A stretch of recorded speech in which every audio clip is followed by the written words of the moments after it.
Hello student, this is class 10th math class. मैं आपको exercise 3.2 के क्वेश्चन नंबर 4 का फर्स्ट पार्ट अपने प्रीवियस क्लास में एक्सप्लेन कर चुका था। आज की क्लास में मैं आपको क्वेश्चन नंबर 4 का सेकंड पार्ट एक्सप्लेन कर रहा हूँ, जिसका क्वेश्चन है x minus y is equal to 8 और 3x minus 3y is equal to 16।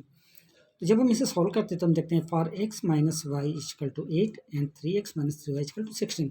तो हमें मिलता क्या है, a1/a2 के रूप में जब हम देखते हैं तो हमें मिलता है 1/3, क्योंकि यहाँ x के पहले कुछ नहीं है। ठीक है, तो 1/3।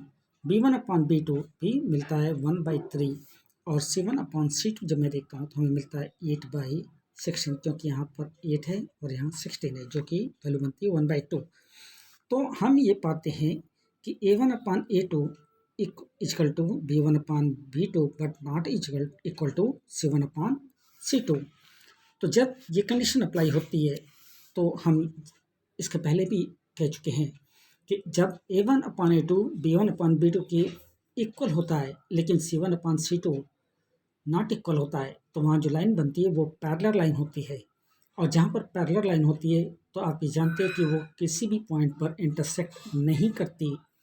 और इसलिए क्योंकि जब वो किसी भी पॉइंट पर इंटरसेक्ट नहीं करेगी तो हम इस तरह के इक्वेशन को इनकॉन्सिस्टेंट के रूप में जानते हैं। क्वेश्चन 4 का थर्ड पार्ट है 2x plus y minus 6 is equal to 0 and 4x minus 2y minus 4 is equal to 0। तो जब हम देखते हैं 2x plus y minus 6 is equal to 0 और 4x minus 2y minus 4 is equal to 0, तो इसको जब हम a1/a2 b1/b2 के अकॉर्डिंग अरेंज करते हैं तो हम पाते हैं a1/a2 इजकल टू 2/4, जिसको रिड्यूस फॉर्म में करने पर मिलता है 1/2, जबकि b1/b2 हमें मिलता है 1/-2 और c1/c2 हमें मिलता है 3/2 के रूप में। तो सिंपली आप देख रहे हैं कि जो a1/a2 है वो पॉजिटिव वैल्यू है 1/2, लेकिन b1/b2 की वैल्यू नेगेटिव हो गई क्योंकि 1/-2 हो गया। तो इसलिए हम ये कह सकते हैं कि a1/a2 not equal to b1/b2। और जब a1/a2 b1/b2 के इक्वल नहीं होता तो इस तरह क्या की लाइन किसी न किसी एक पॉइंट पर इंटरसेक्ट जरूर से करती है और इसका सॉल्यूशन भी केवल एक होता है, तो इसलिए हम इसे कॉन्सिस्टेंट के रूप में जानते हैं। तो अब क्योंकि क्वेश्चन में कहा गया था कि अगर कॉन्सिस्टेंट है तो फिर उसे ग्राफिकली शो कीजिए। तो जब हम लेते हैं इक्वेशन 1 जो कि था 2x plus y minus 6 equal to 0, तो y की वैल्यू हमें मिलती है 6 माइनस 2x के रूप में। और इक्वेशन 2 जब मैं लेता हूँ 4x minus 2y minus 4 is equal to 0, तो y की वैल्यू हमें मिलती है 4x माइनस 4/2। ठीक है, अब जब इसका हम टेबुलेशन फॉर्म करते हैं किसका, इक्वेशन 1 का, y is equal to 6 minus 2x के लिए, तो जब हमारा ये टेबुलेशन फॉर्म बनता है और इसमें हम देखते हैं कि अगर x की वैल्यू हमारी 0 है तो y की वैल्यू हमारी 6 होती है, लेकिन अगर x की वैल्यू हमारी 1 हो गई तो जाहिर सी बात है y की वैल्यू 4 होगी, और अगर x की वैल्यू हमारी 2 होगी तो y की वैल्यू भी 2 होगी। तो जो प्लॉटिंग हमारी होती है वो पॉइंट ए के लिए होता है 0, 6, पॉइंट बी के लिए होता है 1, 4 और पॉइंट सी के लिए होता है 2 and 2। अब हम सेकेंड इक्वेशन के लिए करते हैं जो कि है y is equal to 4x minus 4/2।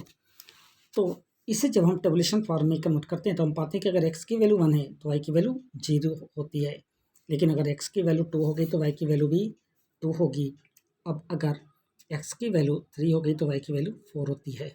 और ये जो पॉइंट हमारा प्लॉट होता है वो होता है p के लिए 1, 0, q के लिए 2, 2 और r के लिए 3 और 4। और हमारा डायग्राम या फिगर कुछ इस तरीके से ड्रा होता है। यहाँ पर 2, 2 पर हमारी लाइन एक दूसरे को इंटरसेक्ट कर रही है। तो जैसा कि हमें फिगर से दिख रहा है कि हमारी जो लाइन है वो इंटरसेक्ट करती है कहाँ, 2 and 2 पर, यानी x पर भी 2 और y पर भी 2 होता है। अब हम आते हैं क्वेश्चन 5 पर। क्वेश्चन 5 है half the perimeter of the rectangular garden whose length is 4 meter more than its width is 36 meter. Find the dimension of the garden.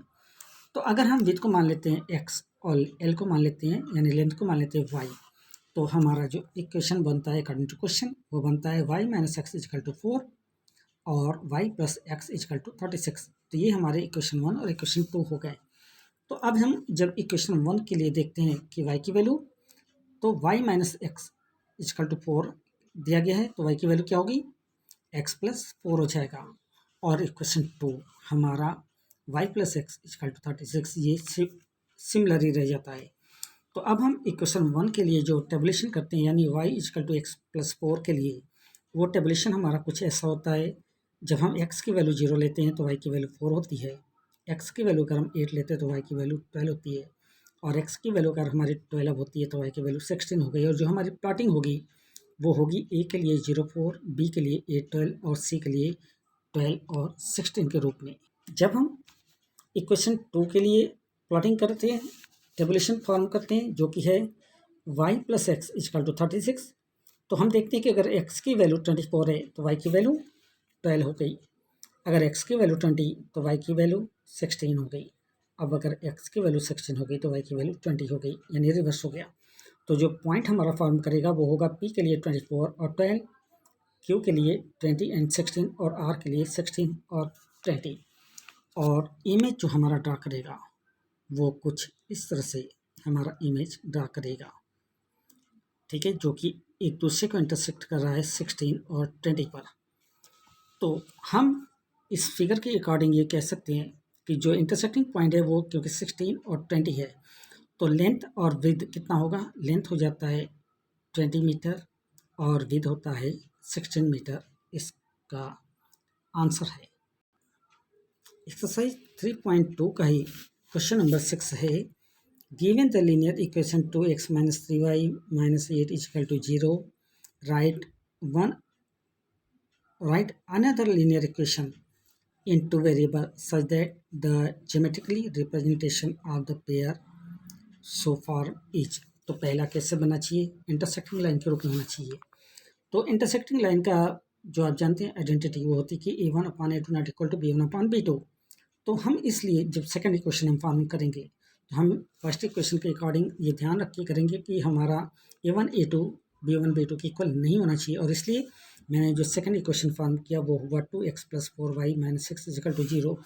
तो अब जब हम यहाँ पर यानी देखते हैं कि a2 की वैल्यू 2 हो गई, a1 की वैल्यू 2 है, ठीक है। तो आप ये देख रहे हैं 2/2 करने पर हमें मिलता है 1।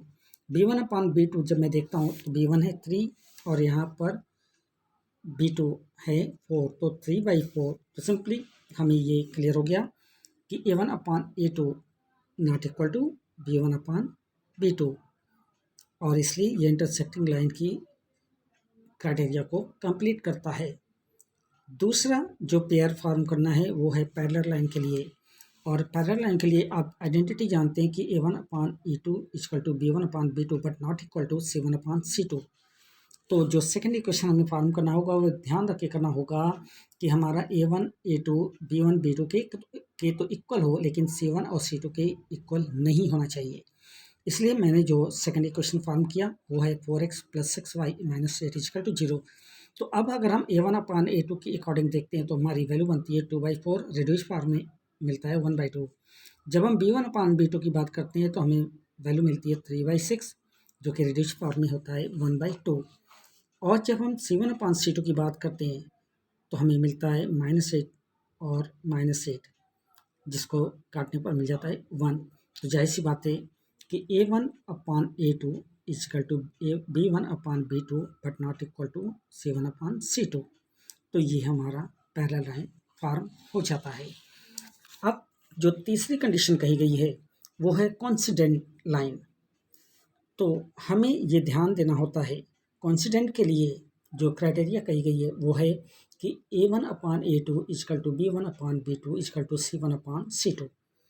तो हमें जो इक्वेशन फॉर्म करना होगा कुछ इस तरीके से करना होगा कि गिवन इक्वेशन के साथ जब हम कंपेरिजन करें तो a1 upon a2 b1 upon b2 और c1 अपॉन c2 ये सारी वैल्यू एक दूसरे की इक्वल हो जाए। तो इसके लिए मैंने यहाँ पर लिया 6x plus 9y minus 24 is equal to 0। तो जब हमने इसको पुट किया अकॉर्डिंग टू वैल्यू a1/a2 तो वैल्यू होता है 2/6, रिड्यूस फॉर्म में करने पर आता है 1/3। b1/b2 के लिए जब मैं देखता हूँ तो हमें मिलता है 3/9, रिड्यूस फॉर्म में करने पर मिलता है 1/3। और c1/c2 को जब मैं देखता हूँ -8/20 रिड्यूस फॉर्म में करने पर ये भी मिलता है 1/3। तो सिंपली हमें ये नज़र आता है कि 1/3, 1/3 और 1/3 यानी सारी वैल्यू सिमिलर हो गई। तो हम ये कह सकते हैं कि hence a1/a2 equal to b1/b2 equal to c1/c2, then criteria of coincident lines are completed. तो एक्सरसाइज 3.2 के क्वेश्चन नंबर 6 की इस थर्ड क्वेश्चन के साथ आज के इस क्लास को मैं ओवर करता हूँ। अगले क्लास में कुछ नए क्वेश्चन के साथ आपसे फिर मुलाकात होगी। तब तक के लिए थैंक यू वेरी मच।